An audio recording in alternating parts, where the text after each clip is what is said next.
জনগণের সাথে এই সরকার আসলে মশকরা করছে। হাসিনা দিল্লি পালিয়েছে, ওই শাসন ব্যবস্থাকেও দিল্লি পাঠানো দরকার ছিল। আজকে বাংলাদেশের যে অবস্থা, এই অবস্থার দায় এই সরকার এড়াতে পারে না। এই সরকারের স্বচ্ছতা, জবাবদিহিতা থাকলে এই রাষ্ট্রে প্রত্যেকটা নাগরিক, রাজনৈতিক দলের নেতাকর্মী তারা স্বচ্ছ এবং জবাবদিহি থাকতে বাধ্য হতো। যে কথা দিয়েছিল সেই কথা তারা রাখেনি। এর মাধ্যমে জনগণের সাথে প্রতারণা এবং মুনাফিকি করেছে এই অন্তর্বর্তীকালীন সরকার। জনগণের সাথে এই সরকার আসলে মশকরা করছে এবং এই সরকার এই আওয়ামী ফ্যাসিবাদী ব্যবস্থা টিকিয়ে রাখার মাধ্যমে তারা মূলত জনগণের সাথে ধোঁকাবাজি করেছে। আমরা কি বলেছিলাম? সরকার এবং শাসন ব্যবস্থার পরিবর্তন। হাসিনা দিল্লি পালিয়েছে, ওই শাসন ব্যবস্থাকেও দিল্লি পাঠানো দরকার ছিল, কিন্তু এই সরকার সেই কাজটি করতে পারেনি। এই কারণে আজকে অনেকে বলছে যে বিপ্লব ব্যাহত হয়ে গেছে। আর সেই বিপ্লব ব্যাহত কারা করেছে?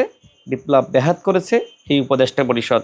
আমাদের প্রত্যাশা ছিল যে একটি গণঅভ্যুত্থানের অংশীদারিত্বের ভিত্তিতে জাতীয় সরকার বা জাতীয় বিপ্লবী সরকার গঠন করেন, কিন্তু আমাদের প্রত্যাশা গলা টিপে হত্যা করে তারা অন্তর্বর্তীকালীন সরকার গঠন করেছে, যে সরকার একটি একপাক্ষিক সরকার।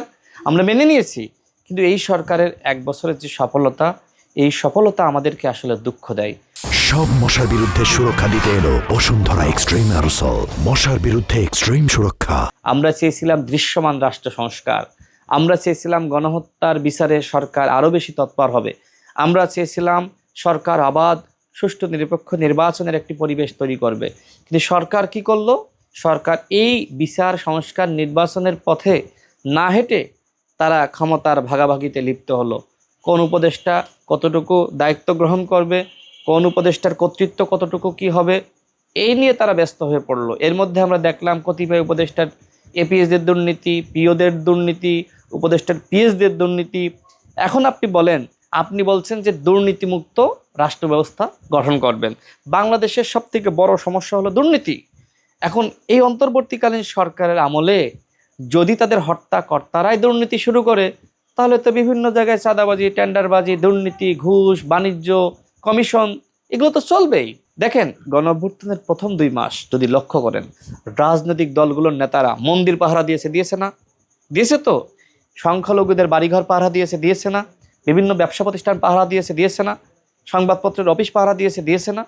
এবং বিভিন্নভাবে তারা কিন্তু সমাজে যাতে নৈরাজ্য না বাড়ে, সমাজে সমতা, সাম্য, ন্যায় বিচার প্রতিষ্ঠা পায়, সেই জন্য কিন্তু তারা কাজ করেছে রাজনৈতিক দলগুলোর নেতারা। কিন্তু আমরা দেখলাম যে পরবর্তীতে যখন উপদেষ্টাদের বিরুদ্ধে দুর্নীতির অভিযোগ, উপদেষ্টাদের পিএসদের বিরুদ্ধে দুর্নীতির অভিযোগ, পিওদের বিরুদ্ধে দুর্নীতির অভিযোগ, সচিবদের বিরুদ্ধে দুর্নীতির অভিযোগ, তখন কিন্তু বিভিন্ন জায়গায় তৃণমূলের নেতাকর্মীরা তারাও কিন্তু উচ্ছৃঙ্খল হয়ে পড়লো এবং বিভিন্ন ধরনের আচরণ শুরু করলো, যেটা আসলে গণ অভ্যুত্থানের আদর্শের সাথে যায় না।